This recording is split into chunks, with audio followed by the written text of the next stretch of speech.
अस्सलाम वालेकुम friends, this is Pathan Nazim and welcome to Hello Learning Academy. Friends, इस session में हम माटीटी 2026 के लिए गुज़िश्ता इम्तिहानात में पूछे गए माहौलियाती मुताल्लिक़ के 10 सवालात वज़ाहत के साथ देखेंगे। लिहाजा 21 जून को आपका इम्तिहान कंडक्ट किया जाएगा। इसी को मद्देनज़र रखते हुए हेलो लर्निंग एकेडमी पर न्यू बैच स्टार्ट की गई हैं, जिसमें आपको डेली लाइव लेक्चर्स मिलेंगे और अगर से आपका लाइव लेक्चर मिस हो जाता है तो रिकॉर्डेड फॉर्मेट में अवेलेबल रहेगा। उसी के साथ तमाम मज़ामीन के PDF नोट्स आपको दिए जाएंगे। 5000 plus MCQs and PYQs practice के लिए आपको दिए जाएंगे। तो फ्रेंड्स, एक पेपर के लिए फ़ीस 999 हमने रखा है और अगर आप दोनों पेपर ज्वाइन करते हो तो 1299 इसकी फ़ीस है। अगर आप इंटरेस्टेड हो तो अभी जाकर प्ले स्टोर से हेलो लर्निंग एकेडमी एप्लीकेशन को डाउनलोड कीजिए और वहाँ से आप कोर्स ज्वाइन कर सकते हो। अदरवाइज़ अगर से आपको कोई इंक्वायरी करनी हो तो नीचे दिए गए नंबर पर व्हाट्सएप या कॉन्टैक्ट कर सकते हो। तो फ्रेंड्स, वक्त को ज़ाया ना करते हो, चलते हम क्वेश्चन की तरफ। क्वेश्चन है, कमल का फूल सुबह खिलता है जबकि गुलेशब रात को खिलते हैं। ये नबातात की किस किस्म की हरकत है? नंबर 1 कीमियाई रगबती हरकत, नंबर 2 गैर इन्हिसारी हरकत, नंबर 3 आबी रगबती हरकत और नंबर 4 शकली रगबती हरकत। तो फ्रेंड्स, इस क्वेश्चन का करेक्ट आंसर है ऑप्शन नंबर 2 गैर इन्हिसारी हरकत। नेक्स्ट क्वेश्चन है कि खुदरतन कूड़ा करकट की चीज़ों की तहलील के लिए दरकार वक्त के मद्देनज़र ज़्यादा से ज़्यादा और कम से कम दरकार वक्त के लिहाज से मुनासिब जोड़ी मुंतखब कीजिए।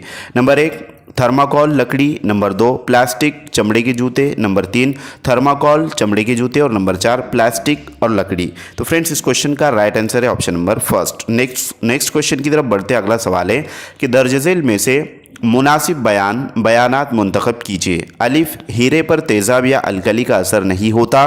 बे, हीरा एक कार्बन की गैर कलमी शक्ल है। नंबर 1 है सिर्फ अलिफ, नंबर 2 है सिर्फ बे, नंबर 3 है अलिफ और बे दोनों सही है और नंबर 4 अलिफ और बे दोनों गलत है। तो फ्रेंड्स, हीरे पर तेज़ाब या अलकली का असर नहीं होता, ये बिल्कुल दुरुस्त है, लेकिन हीरा कार्बन की गैर कलमी नहीं बल्कि कलमी शक्ल है, उसका बहरूप है। Option number first right answer रहेगा। नेक्स्ट क्वेश्चन है कि पानी का दर्ज हरारत 0 दर्जा सेल्सियस से ज़्यादा बढ़ने से दर्ज झेल मुतबादिल में से कौन सा असर नुमाया होगा? नंबर 1 इब्तिदा में उसकी कसाफत में इजाफा होगा लेकिन बाद में बदर्जा कम होंगी। नंबर 2 इब्तिदा में उसकी कसाफत कम होंगी लेकिन बाद में बदर्जा ज़्यादा होंगी। नंबर 3 इब्तिदा से आखिर तक कसाफत में इजाफा होगा और नंबर 4 इब्तिदा से आखिर तक कसाफत में कमी होगी। तो फ्रेंड्स, इस क्वेश्चन का राइट आंसर है ऑप्शन नंबर फर्स्ट के इब्तिदा में उसकी कसाफत में इजाफा होगा लेकिन बाद में बदर्जा कम होंगी। नेक्स्ट क्वेश्चन की तरफ बढ़ते अगला सवाल है कि आम तौर पर जौहर बरखी बार के लिहाज से मुतदिल होता है, उसकी मुनासिब वजू जाहिर करने वाला मुतबादिल कौन सा है? Number 1 electron proton, number 2 electron neutron, number 3 electron और न्यूट्रॉन और नंबर 4 इलेक्ट्रॉन मसावी है प्रोटॉन के। फ्रेंड्स, इस क्वेश्चन का करेक्ट आंसर है कि इलेक्ट्रॉन और प्रोटॉन मसावी होते हैं जब जौहर जो तो बरखी बार के लिहाज से मुतदिल होता है। नेक्स्ट क्वेश्चन की तरफ बढ़ते अगला सवाल है कि नबातात का कौन सा फासिद मादा इंसानी ज़िंदगी के लिए मफीद है? Number 1 raphides, number 2 calcium oxide number oxalate, number 3 नीलगिरी का तेल और नंबर 4 गुलडी यानी कि कलडी का तेल। तो फ्रेंड्स, इस क्वेश्चन का करेक्ट आंसर है ऑप्शन नंबर 3 नीलगिरी का जो तेल है वो इंसानी ज़िंदगी के लिए मफीद है। अगला सवाल है कि पिस्तानिया हैवानात में दर्ज झेल में से कौन सी खुसूसियत पाई नहीं जाती? पिस्तानिया हैवानात से मुराद वो हैवानात जो अपने बच्चों को दूध पिलाते हैं, उनको पिस्तानिया हैवानात कहा जाता है। नंबर 1 उन हैवानात के जिस्म पर बाल होते हैं। नंबर 2 इर्द गिर्द के माहौल के मुवाफिक होते हैं। नंबर 3 यह हैवानात सर्द खून के नहीं होते और नंबर 4 ये हैवानात जिस्मानी दर्ज हरारत पर काबू नहीं रख सकते। तो फ्रेंड्स, इस क्वेश्चन का करेक्ट आंसर रहेगा ऑप्शन नंबर 4 कि हैवानात जिस्मानी दर्ज हरारत पर काबू नहीं रख सकते, यानी कि वो काबू रखते हैं बट यहाँ पर जो है तो नहीं रख सकते इस तरीके से। तो ऑप्शन नंबर लास्ट आपका राइट आंसर रहेगा। नेक्स्ट क्वेश्चन है कि माहौल दोस्त राजेंद्र सिंह से ताल्लुक़ रखने वाले मुतबादिल की निशानदेही कीजिए। अलिफ है तरुण भारत संघ नौजवानान हिंद की तंजीम, बे है पानी पंचायत, जिम है पेड़ बचाओ पेड़ लगाओ पैदल यात्रा और दाल है चिपको तहरीक की बगावत। तो फ्रेंड्स, माहौल दोस्त राजेंद्र सिंह से ताल्लुक़ रखने वाला जो मुतबादिल है, लिहाजा तरुण भारत संघ नौजवानान हिंद की तंजीम है और पेड़ बचाओ पेड़ लगाओ पैदल यात्रा है। तो इसके अकॉर्डिंग कौन सा ऑप्शन राइट रहेगा आपको कमेंट बॉक्स में कमेंट करना है। नेक्स्ट क्वेश्चन है कि जब खुर्दनी तेल चर्बी में तब्दील होता है तब दर्ज झेल में से कौन सा अमल अंजाम पाता है? नंबर 1 हाइड्रोजन गैस आज़ाद होती है, नंबर 2 ऑक्सीजन गैस आज़ाद होती है, नंबर 3 मुतामिलियत व तामुली अज्जा ऑक्साइड में तब्दील होते हैं और नंबर 4 तामुली अज्जा ऑक्सीजन हासिल करते हैं। तो फ्रेंड्स इस क्वेश्चन का करेक्ट आंसर रहेगा ऑप्शन नंबर 2 ऑक्सीजन गैस आज़ाद होती है। अगला सवाल है कि दर्ज झेल मुतबादिल में गैर मुनासिब मुतबादिल की शनाख्त कीजिए। नंबर 1 हार्मोन का खून में मिलना, खांसना ये गैर इरादी अमाल है। नंबर 2 अफ़आल मुनक्किसा ये गैर इरादी अमाल नहीं है। नंबर 3 किसी गर्म शय को छूते हैं हाथ हटा दिया जाता है, ये अमल गैर इरादी है। नंबर 4 नोकदार शय की चुभते ही ज़बान से दर्दनाक अल्फाज अदा होना यह अफ़आल मुनक्किसा है। तो फ्रेंड्स यहाँ पर गैर मुनासिब मुतबादिल की शनाख्त करना है, लिहाजा इस क्वेश्चन का राइट आंसर रहेगा ऑप्शन नंबर 3 कि किसी गर्म शय को छूते हैं हाथ हटा दिया जाता है, ये अमल गैर इरादी है। तो फ्रेंड्स ये अमल गैर इरादी नहीं बल्कि इरादी अमल होता है। नेक्स्ट क्वेश्चन की तरफ बढ़ते हैं। अगला सवाल है कि दर्ज झेल में से बरकी बल्ब की खुसूसियत जाहिर करने वाला मुतबादिल कौन सा है? नंबर 1 बरकी बल्ब में ऑक्सीजन होने की वजह से वो जलते ही रहते हैं और रोशनी होती है। नंबर 2 नाइट्रोजन और ऑर्गन की वजह से बल्ब में मौजूद लच्छे की उम्र में यानी कि कॉइल में इजाफा होता है। नंबर 3 बरकी बल्ब में लच्छे का नुक्ते पिघलाव कम होता है और नंबर 4 बरकी बल्ब में लच्छे का नुक्ते इंजमात कम होता है। तो फ्रेंड्स इस क्वेश्चन का राइट आंसर रहेगा ऑप्शन नंबर 2 कि नाइट्रोजन और ऑर्गन की वजह से बल्ब में मौजूद लच्छे की उम्र में इजाफा होता है। अगला सवाल है कि दर्ज झेल वजू और असर के मद्देनज़र मुनासिब मुतबादिल का इंतखाब कीजिए। वजह है अलिफ की गिरगिट सर्द खून का हैवान है, तो ये बिल्कुल दुरुस्त है। और बे है असर इर्द गिर्द के दर्ज हरारत के मुआफिक गिरगिट अपने जिस्मानी दर्ज हरारत पर काबू रखता है।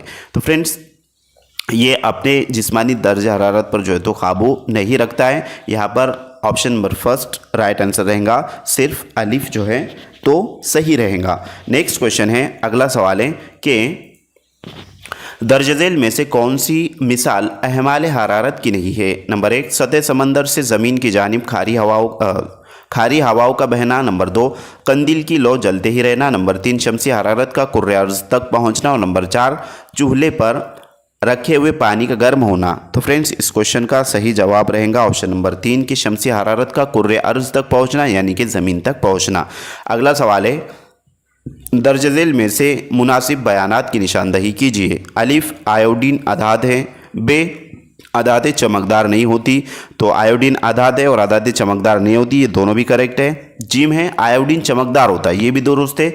और आयोडीन धात की एक किस्म है। अब जबकि यहाँ पर बतलाया गया है कि आयोडीन अदाद है और ये करेक्ट है, अगर से आपको ये पता है तो फिर ये दाल वाला रॉन्ग हो जाएगा क्योंकि वो अदाद धात की एक किस्म नहीं है। तो इन 3 जो है तो अलिफ बे और जीम करेक्ट रहेंगे। इसके अकॉर्डिंग कौन सा आंसर सही रहेगा आपको कमेंट बॉक्स में कमेंट करना है। अगला सवाल है कि तलबा अपने वसाइल को ज़ाया न करते हुए उन्हें दोबारा इस्तेमाल करते हैं, इस बयान से मुतालिक मुतबादिल का इंतखाब कीजिए। नंबर 1 तजज़ियाती सलाहियतों का फ़रोग़। नंबर 2 दर्जाबंदी से मुंसलिक इक्तसाबी तजुर्बात। नंबर 3 मुशाहिदा और उसकी पेशकश से मुंसलिक मुतवक्के बर्ताव में तब्दीली और नंबर 4 तजुर्बाती इक्तसाबी मज़ाहिरा। तो फ्रेंड्स इस क्वेश्चन का राइट आंसर है ऑप्शन नंबर 4 तजुर्बाती इक्तसाबी मज़ाहिरा। अगला सवाल है यूरोपी ईसाई मजहब में इस्लाह दीन की तहरीक से क्या मुराद है? यानी कि इस्लाह दीन की तहरीक किसे कहते हैं, मुराद से मुराद किसे कहते हैं? नंबर 1 कैथोलिक ग्रोह के हामियों का मजहबी पेशवाओं के खिलाफ किया हुआ एहतजाज।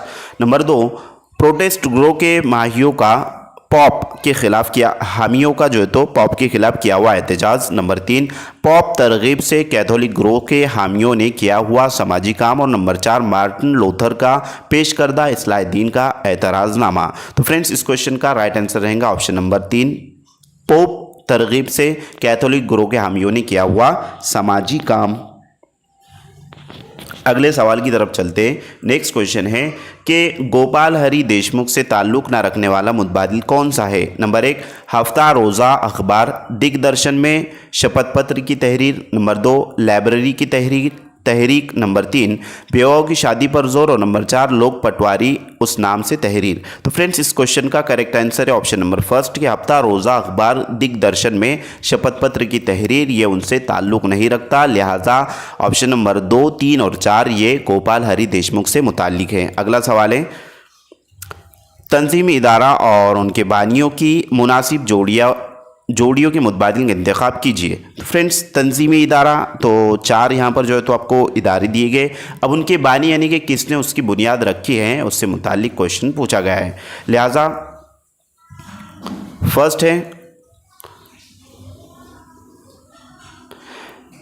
इदारा है हिंदुस्तान सोशलिस्ट रिपब्लिक एसोसिएशन, उसके बाद बे है आज़ाद हिंद फौज, जिम है हिंदुस्तान रिपब्लिक एसोसिएशन और नंबर दाल है कि इंडिया हाउस। तो फ्रेंड्स ये बानियों के नाम है राज बिहारी बोस, चंद्रनाथ सतपाल, सुभाष चंद्र बोस, चंद्रशेखर आज़ाद और श्यामजी कृष्ण वर्मा।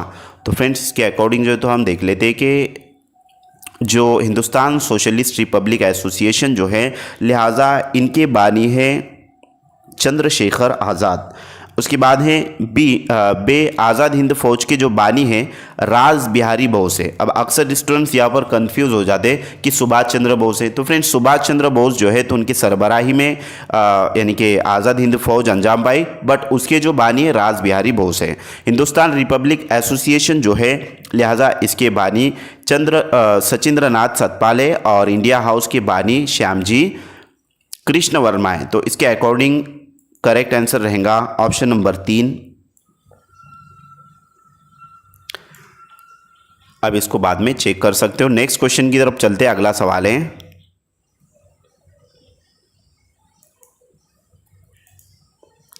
आज़ाद हिंद फौज का निशान क्या है? नंबर 1 जलती मशाल, नंबर 2 चरखे की तस्वीर, नंबर 3 उड़ान भरता हुआ उकाब और नंबर 4 हमला करता हुआ शेर। तो फ्रेंड्स आज़ाद हिंद फौज की जो निशानी है वो हमला करता हुआ शेर है। ऑप्शन नंबर 4 सही जवाब रहेगा। नेक्स्ट क्वेश्चन है कि स्वराज के दुश्मनी और उनके खिलाफ जद्दोजहद करने वाले खुददार शख्सियतों की मुनासिब जोड़ी दर्ज झेल में से कौन सी है? नंबर 1 शाइस्ता खान फिरंगोजी नरसला, नंबर 2 दौलत खान मुरार बाजी, नंबर 3 बहलुल खान प्रतापराव गजर और नंबर 4 सिद्दी मसूद बाजी प्रभु देशपांडे। तो फ्रेंड्स ये जो क्वेश्चन पूछा गया है, लिहाजा ये क्वेश्चन शिवाजी महाराज से रिलेटेड पूछा गया है, जो कि 4th स्टैंडर्ड और 7th स्टैंडर्ड की जो बुक है उसमें से क्वेश्चन पूछा गया है। ऑप्शन नंबर 2 राइट आंसर रहेगा दौलत खान मुरार बाजी। तो मैं उम्मीद करता हूँ कि आपको तमाम तर क्वेश्चंस बखूबी अच्छे से समझ में आ गए होंगे। लिहाजा मिलते हैं हम नेक्स्ट वीडियो में। आज के लिए इतना काफ़ी है। Thank you for watching my video. Thank you very much Indeed for your cooperation and have a nice day.